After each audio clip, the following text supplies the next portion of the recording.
Page 70. Unit 7. Get ready. Words. A. Listen and say the words.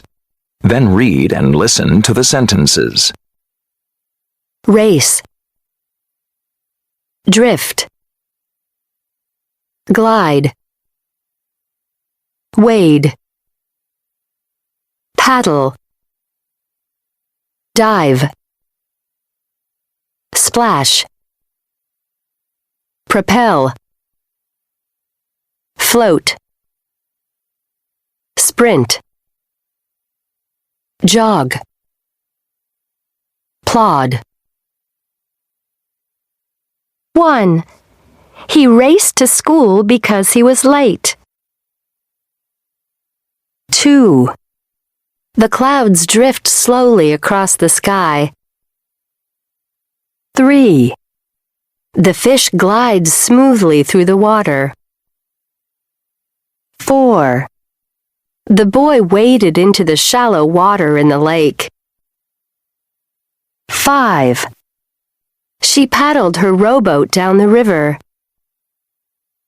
6. My sister can dive into the deep water, but I can't. 7. The kids splashed water on each other.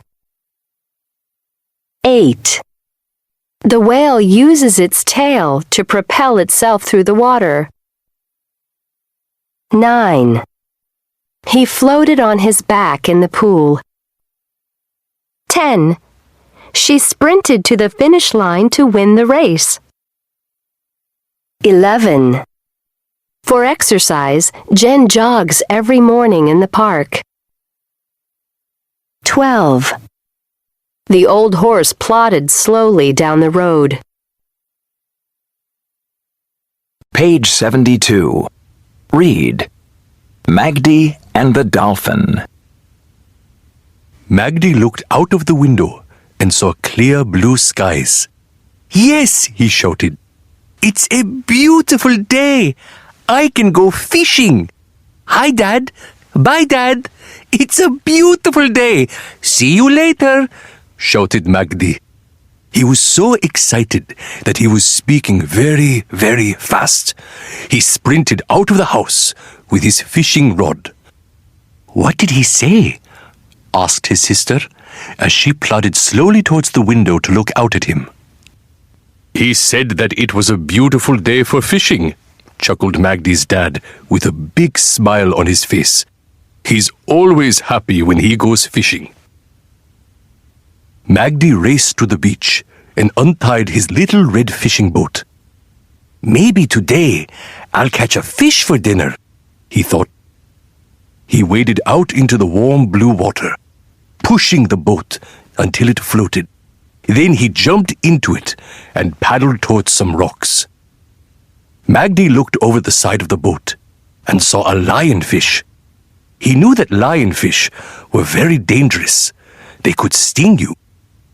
Magdi sat and watched quietly as it dove under the boat and disappeared under a rock. Next, he saw a parrotfish with its shiny blue, purple, and green scales gliding through the water. "Parrotfish are tasty," he thought. "Maybe today I'll catch a parrotfish." Magdi put a piece of bread on the hook of his fishing rod and threw the fishing line into the water. Then he threw more bread into the water to attract the fish. Suddenly, hundreds of fish swam up to the boat. There were bright yellow fish, black and white fish that looked like zebras, fish with long noses, and big fat puffer fish. Magdi knew all their names. He beamed with delight. "Maybe I won't catch any fish today," he thought. "They're beautiful. Maybe today I'll just watch them." Magdi pulled his paddles into the boat, turned onto his stomach to watch the fish, and fell asleep in the warm sun. Magdi woke up feeling chilly. Looking up, he saw black skies. Big waves were shaking his little red fishing boat, and it was drifting out to sea. Two of Magdi's friends, Malik and Ali, were jogging along the beach. They looked scared. "Hey, Magdi! Magdi!" they shouted. "Come back! There's a storm!" Their words floated across the water, carried by the wind. "What did you say?" Magdi yelled. "We said there was a storm!" shouted Malik and Ali. "Come back!" "Uh-oh," thought Magdi. He tried to paddle towards the beach, but the waves pushed him further away.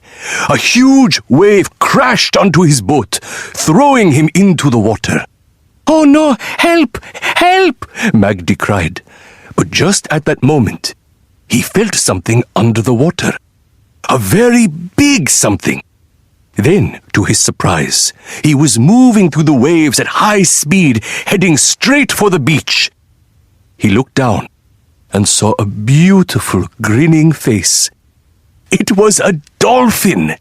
The dolphin splashed and jumped through the water, carrying Magdi on its back. The dolphin used its powerful tail to propel its body through the water. When they got to the shallow water, the dolphin dropped Magdi on the sand and then swam up and down in front of him. "Thank you, my friend," whispered Magdi. Every day afterward, Magdi and the dolphin played in the ocean. The dolphin taught Magdi tricks, such as how to dive deep down to the ocean floor, how to float, how to glide through the water, and how to stay away from a storm. Page 75. Grammar in use. D. Listen and read along. Then check the correct answer. I'm going fishing. Okay, I'll tell Mom. What did he say? He said that he was going fishing. Oh, no, he isn't. It's time for school. Page 76. Listening. A. Listen and circle the words you hear. Compare your answers with a partner. Where do humpback whales live? Humpback whales live in all the oceans of the world.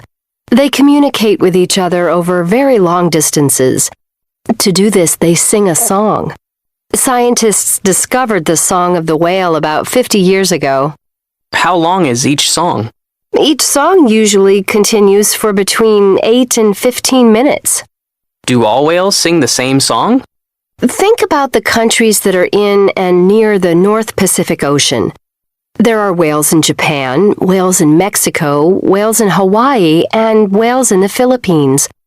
All these whales sing the same song. But in different oceans, the whales sing different songs. For example, whales that live in the Pacific Ocean sing their song. Whales that live in the Atlantic Ocean sing another song. How far can the song travel underwater? A whale can hear another whale singing from thousands of kilometers away. Do all humpback whales sing? No, male whales sing, but females do not. Page 76. B. Listen again. Circle true or false. Where do humpback whales live? Humpback whales live in all the oceans of the world. They communicate with each other over very long distances.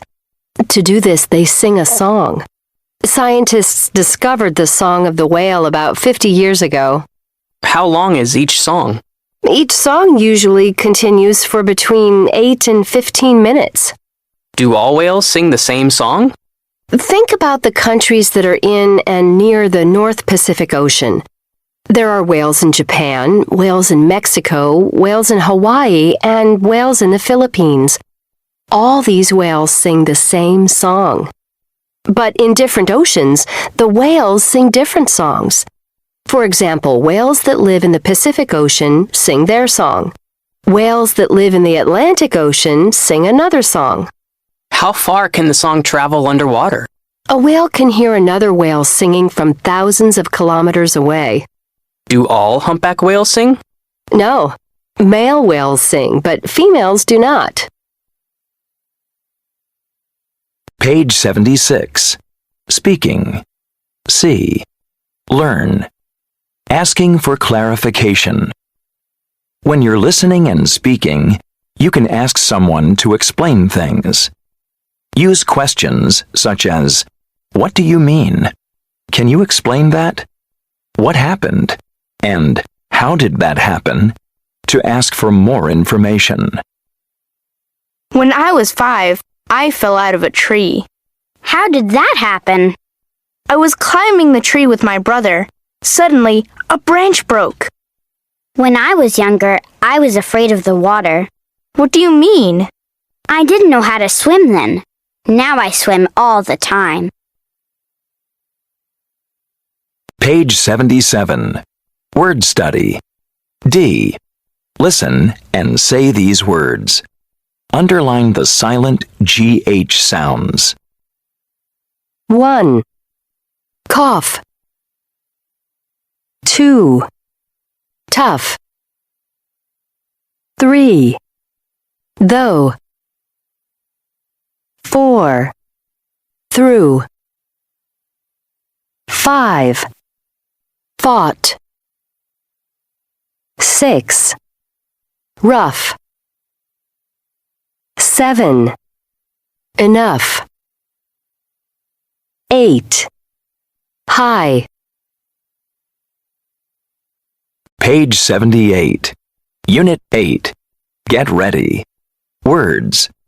A. Listen and say the words. Then read and listen to the sentences. Communicative. Locate. Collaborate. Imitate.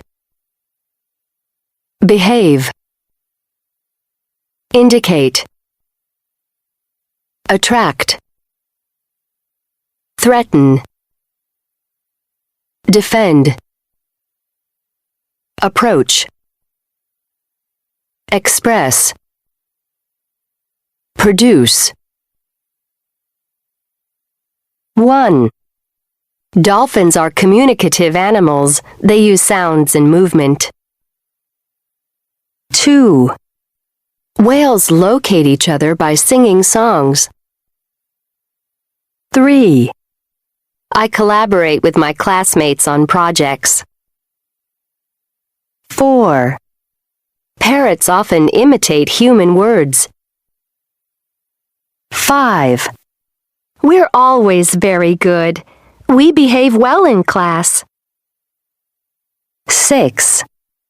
Can you indicate on the map where you live? 7. Some birds attract a mate by building colorful nests. 8. The rattlesnake threatens its enemies by rattling its tail. 9. Animals have ways of defending their territory. 10.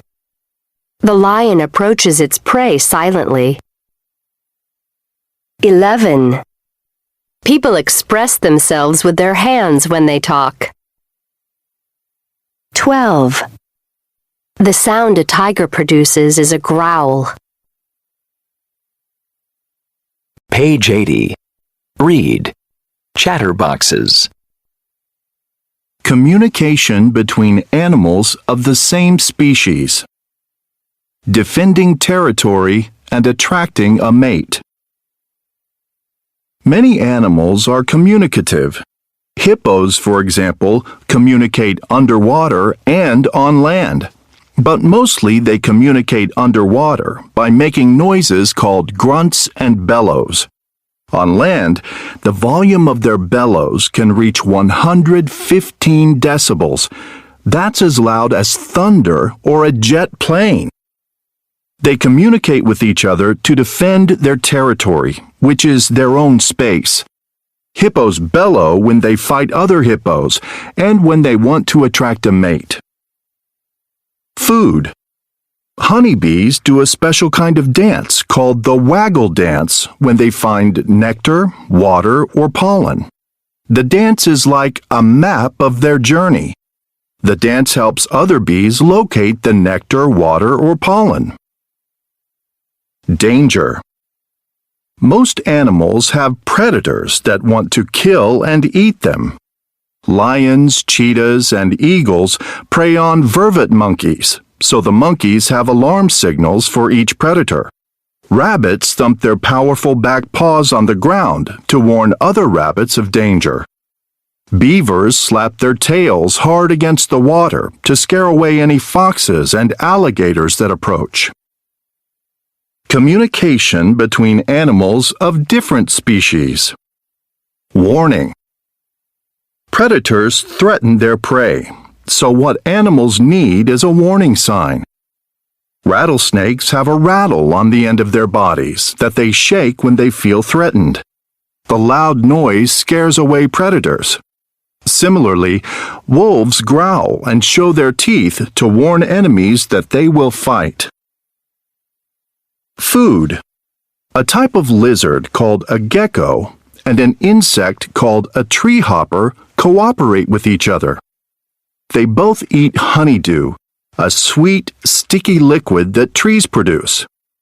The gecko sees the tree hopper vibrating its stomach, so it knows that the tree hopper is eating honeydew.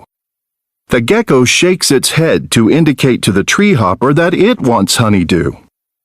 The tree hopper throws honeydew toward the gecko, which catches it in its mouth. Why does the hopper behave like this? It's possible that the gecko protects the hopper from predators. The honey guide is a bird that eats beeswax and helps honey badgers find honey. Although it is good at finding beehives, the honey guide has difficulty getting into the hives. The honey badger eats honey, but it has trouble finding hives, and so these two animals collaborate. The honey guide expresses itself by making noises and flapping its wings to attract a honey badger. Once the honey badger has climbed a tree and broken open the hive, it eats the honey, and the honey guide gets to eat too. Communication between humans and animals. Dolphins, apes, and parrots are the animals that have communicated the most with humans. A famous bonobo ape, Kanzi, was the first non-human to learn language the way a child does, by listening and observing. A scientist said that Kanzi had learned 450 words using a keyboard. He also told us that Kanzi was learning new things every day. Alex was a gray parrot who, like most parrots, could imitate words, but he could also identify objects, colors, and shapes. He died when he was 31. His last words to his trainer, Dr. Pepperberg, were, "You be good. I love you."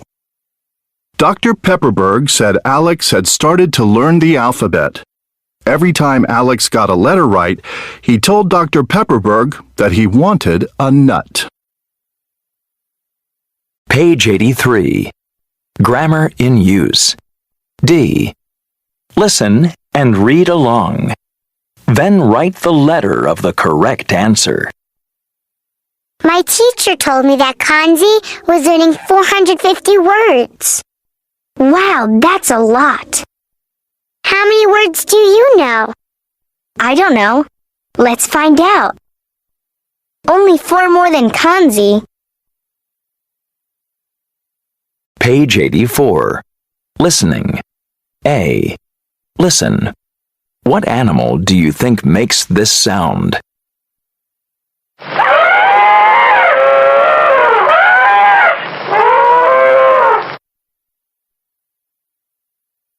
Page 84.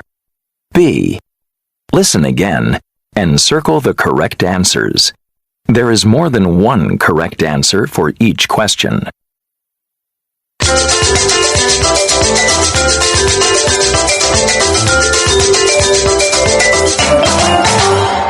Welcome to the show. Today, Professor Alice Jones is going to tell us about Echo the elephant and her family. Tell us about Echo, Dr. Jones. Thanks for inviting me on the show. Well, Echo was very famous. She was the leader of a group of elephants that we are studying here in Africa. She was a wonderful mother and had 8 babies. I've heard that elephants communicate in many different ways. Can you tell us about that? Yes, sure. Elephants use their trunks, ears, tails, and voices to communicate with each other. They can touch and smell with their trunks, so they know where other elephants are. And how about their ears? Well, elephants flap their ears for two reasons. One reason is to cool down in very hot weather, but the other reason they flap their ears is when they feel excited or happy. What about elephants' voices? How do they use them? Elephants can communicate over several kilometers using their voices. They make sounds that humans can hear, but they also make sounds that we can't hear. Fascinating. Thank you for talking to us today, Professor.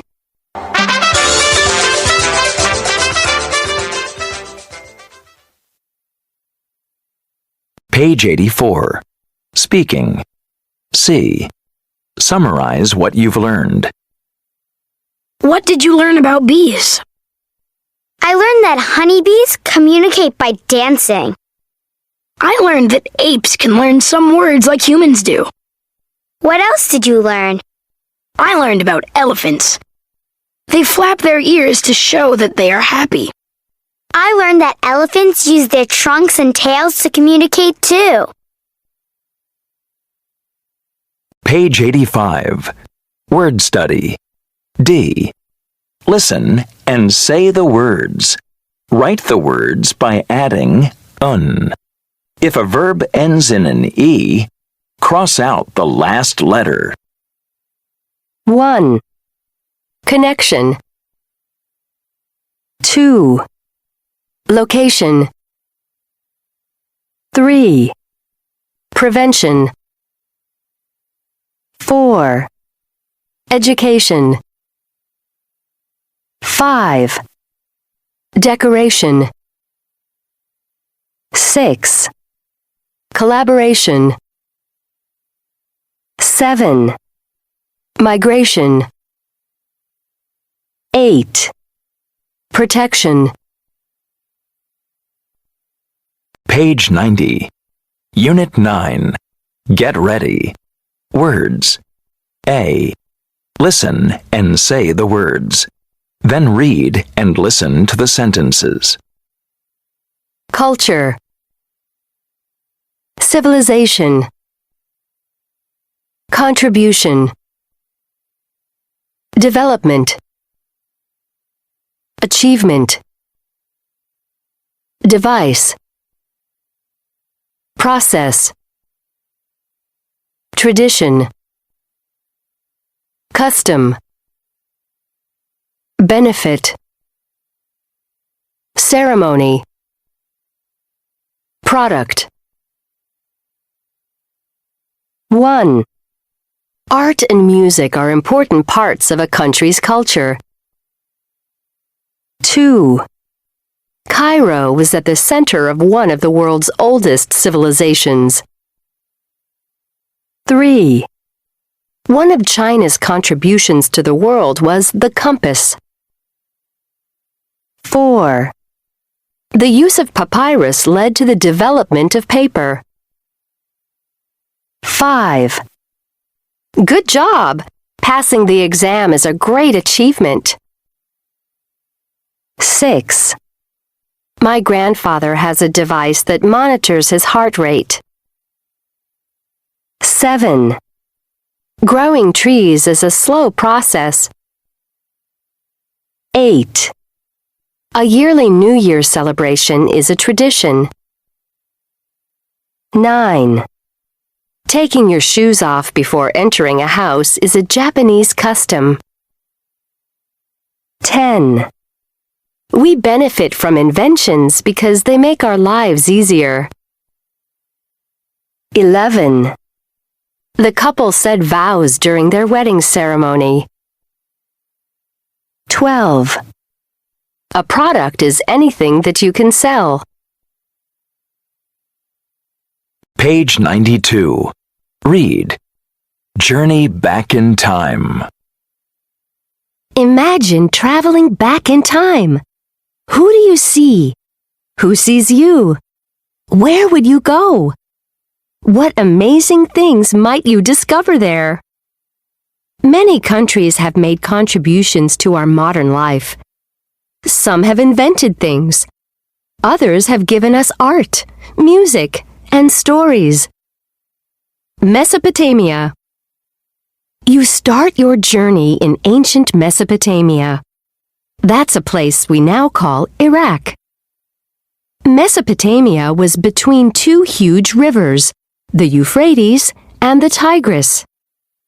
The people there needed good boats to travel on these rivers so they could explore and trade. So, 5,000 years ago, the Mesopotamians invented a new type of sailboat. Their design is still being used today.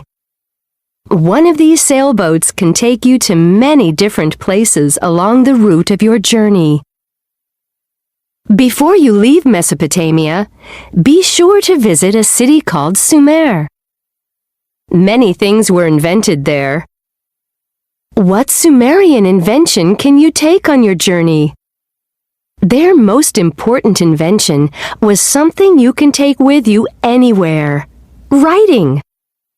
The Mesopotamians in Sumer found a way to make pictures on clay tablets, flat pieces of clay, to tell a story. Egypt. From the Tigris River, you sail all the way to the Mediterranean Sea. Now you can see the coast of Egypt. The Egyptians were very good at math, medicine, architecture, and sculpture.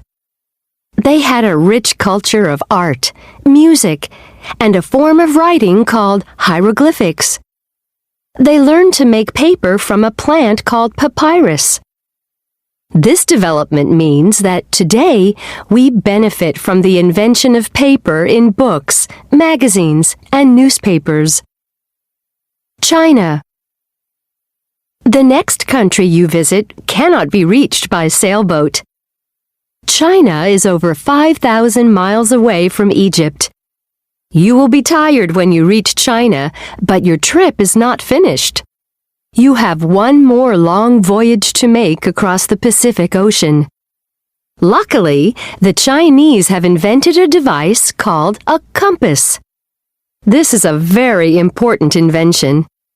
It helps you find your way on land or sea by always pointing to the north. It was originally invented to help Chinese sailors navigate.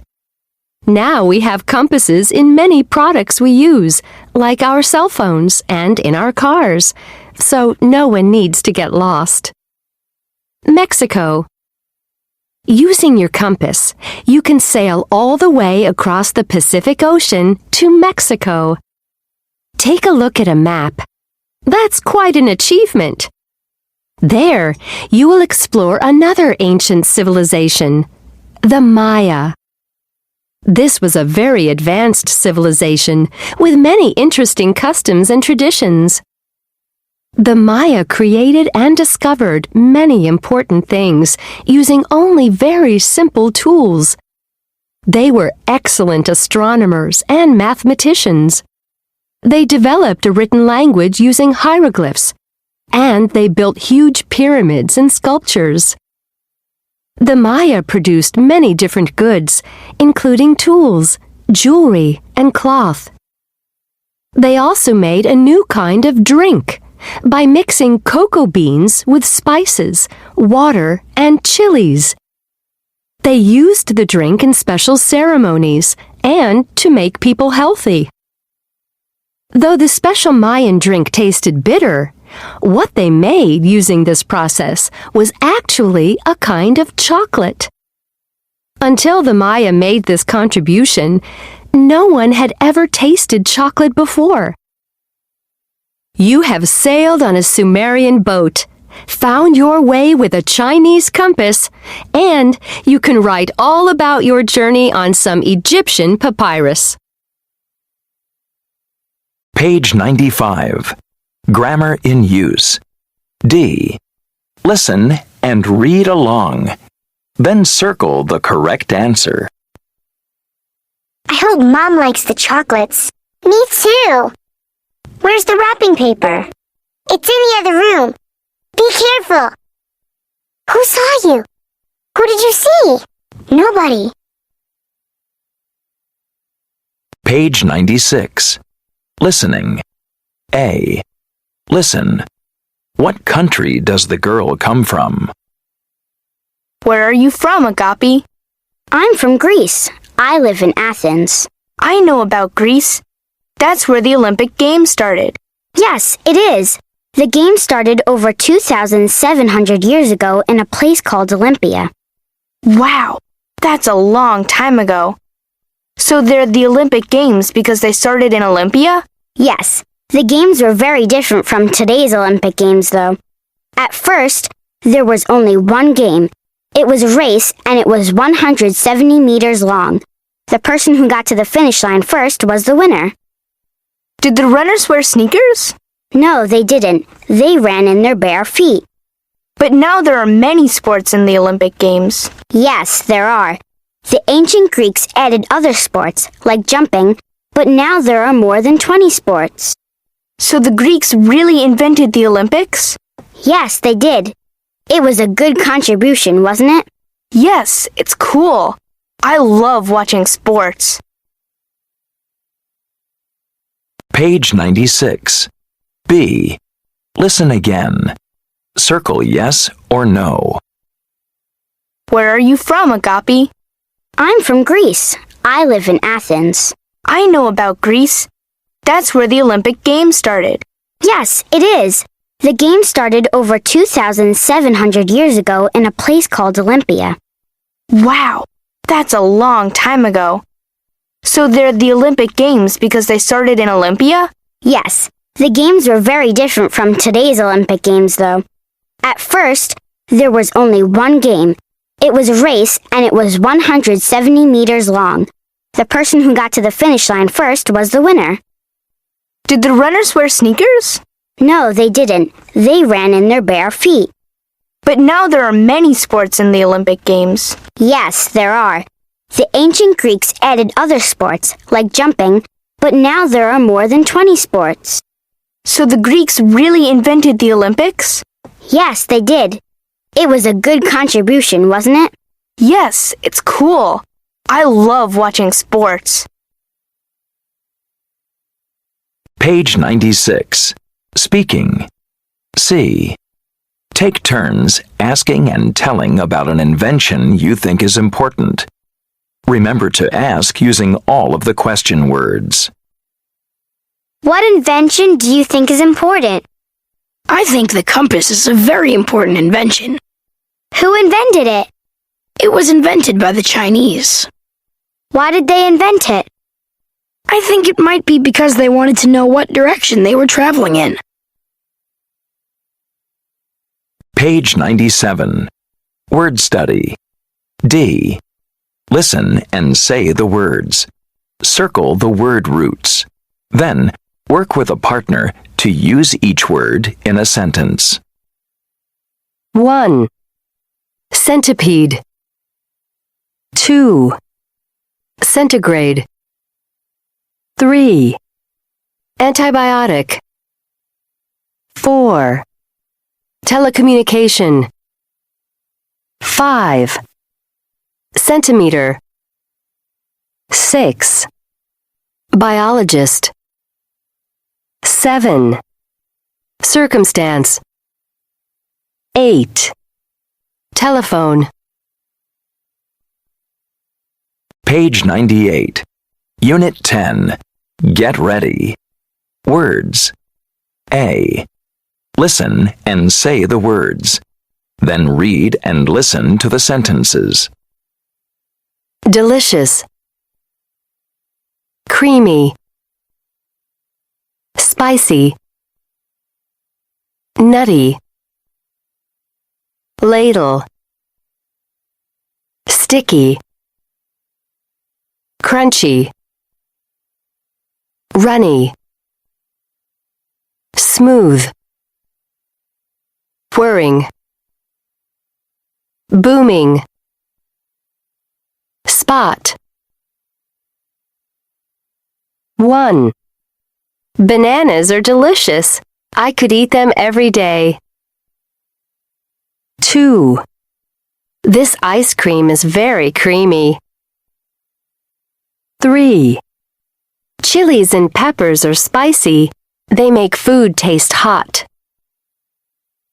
4. Mom made some nutty cookies. They had walnuts in them. 5. The baker ladled milk into the flour and butter mixture. 6. My hands are sticky from eating candy. 7. When someone bites a crunchy apple, you can hear the noise. 8. The butter is runny because it's been in the sun. 9. Mix the ingredients until they're smooth. 10. What's that whirring noise? It sounds like a washing machine. 11. The captain's booming voice can be heard all over the ship. 12. Did you spot any mistakes in my homework? Page 100. Read. Choco Choco Boom Boom. Choco Choco Boom Boom. The wheels on the train seemed to be talking to Akiko. They made a rhythmic whirring noise. Choco boom boom, choco choco boom boom, choco boom boom. Brussels, capital of Belgium, next stop, said the guard in a booming voice. Is this your stop? He asked. Yes, it is, replied Akiko excitedly. Chocolate City! Akiko loved chocolate, but what she wanted to taste most of all was Belgian chocolate. Everyone said that it was the best chocolate in the world. Akiko glanced quickly at her map and ran down a long street. The air was full of delicious smells, creamy, nutty smells. Akiko breathed deeply. Soon, she thought, she would find a store and she would buy a selection of Belgian chocolates. Akiko turned a corner. In front of her, there was a palace belonging to the King and Queen of Belgium. Looking up at the roof, Akiko spotted a black, yellow, and red flag, and beyond the palace, a big town square. Maybe I'll find my chocolate there, she thought. As Akiko skidded into the square, she couldn't believe her eyes. All around her, there were massive buildings decorated with statues, and flower sellers were selling red, yellow, and white flowers. Excuse me, Akiko said to a man selling French fries and spicy sausages. Is there a chocolate store near here? Yes, there is, laughed the man. There's one right down that street. It makes crunchy chocolate, smooth chocolate, all kinds of chocolate. Akiko zoomed straight into the store. Her heart was pounding. Choco boom boom, choco choco boom boom. May I please have 5 of your best chocolates? Akiko asked the man behind the counter. Of course, he replied, selecting the chocolates. And this extra one, he said, handing her a perfectly round chocolate, is extremely special. It's called a praline. Akiko closed her eyes and bit the chocolate exactly in half. Everything went dark, and she felt slightly dizzy. Her heart was racing again. Choco boom boom, choco choco boom boom. She opened her eyes, and to her astonishment, she saw a strange kitchen with a large stove, a wooden table, and shiny pots and pans everywhere. stirring hot, sticky, runny chocolate in one of the pots was a man who looked just like the man in the store, but he was wearing strange, old-fashioned clothes. "Welcome," he said softly. "I've been expecting you." Akiko approached the man, sniffing the delicious smells around her. "Do you smell that?" he whispered. "It's a praline, my latest invention. People will love it." Akiko was confused. Pralines had been invented in 1912 by someone called Jean Neuhaus. Unless that was it. The special praline she'd bitten in half had taken her back in time. And the man standing before her was the famous Jean Neuhaus. "Let's make some," said Jean. Together, Jean and Akiko mixed butter, sugar, chocolate, and almonds, and ladled it into small molds to set. Akiko was the happiest she'd been in her life. Not only had she tasted Belgian chocolates, but now she knew the recipe for pralines. "Time to go now," said Jean, as he poured out the last drop of chocolate. "You know what to do, don't you?" "Yes, I do," said Akiko, and she swallowed the other half of the praline she'd been given. Everything went dark again, and the dizziness Akiko had felt earlier returned. Chaka-boom boom, chaka-chaka boom boom went her heart, and suddenly there she was, back in the store. The man behind the counter winked at her, and with a big smile he said, "Never forget, Belgian chocolate is the very best in the world." Page 103. Grammar in use. D. Listen and read along. Then circle the correct answer. Do you like my new sneakers? Yes. Yes, I do. Page 104. Listening. A.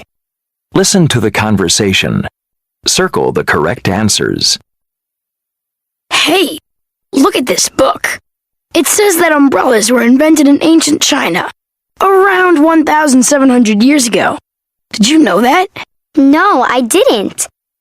But did you know that some monkeys make umbrellas out of leaves from trees? Yes, I did. There's a monkey called an orangutan. It chooses big leaves and puts them over its head to protect itself from the rain. They don't like getting wet. That's funny. What else does the book say? It says that soon umbrellas became popular in Japan and Korea. Later, people started using them in Europe, and now they're all over the world. Some people use umbrellas to protect themselves from the sun, too, don't they? Yes, the sun can be very strong and damage your skin. Oh, look! The Chinese made umbrellas out of paper and bamboo. That's interesting. Yes, it is. Hey, we'd better leave. The movie starts soon. Okay. Don't forget to bring an umbrella. It's supposed to rain later. Page 104. B. Listen again. What do monkeys use to make umbrellas? Hey, look at this book. It says that umbrellas were invented in ancient China, around 1,700 years ago. Did you know that? No, I didn't. But did you know that some monkeys make umbrellas out of leaves from trees? Yes, I did. There's a monkey called an orangutan. It chooses big leaves and puts them over its head to protect itself from the rain. They don't like getting wet. That's funny. What else does the book say? It says that soon umbrellas became popular in Japan and Korea. Later, people started using them in Europe, and now they're all over the world. Some people use umbrellas to protect themselves from the sun, too, don't they? Yes, the sun can be very strong and damage your skin. Oh, look! The Chinese made umbrellas out of paper and bamboo. That's interesting. Yes, it is. Hey, we'd better leave. The movie starts soon. Okay. Don't forget to bring an umbrella. It's supposed to rain later. Page 104. Speaking. See. Learn. Making suggestions. When you make suggestions, use why don't we, should we, let's, how about. To respond, say, that's a great idea. Okay, let's do that. Or, yes, I'd love to. Or, no, that's okay. No thanks. Not this time, maybe another time. How about we study for the test together? Okay, let's do that. Let's play some music. That's a great idea. Should we go to see a movie this weekend? No, not this weekend. Maybe another time. Page 105. Word study. D. Listen, say, and number the words. Envious. Carnivorous. Spacious. Humorous. Mountainous. Venomous. Marvelous. Adventurous. End of Disc 2.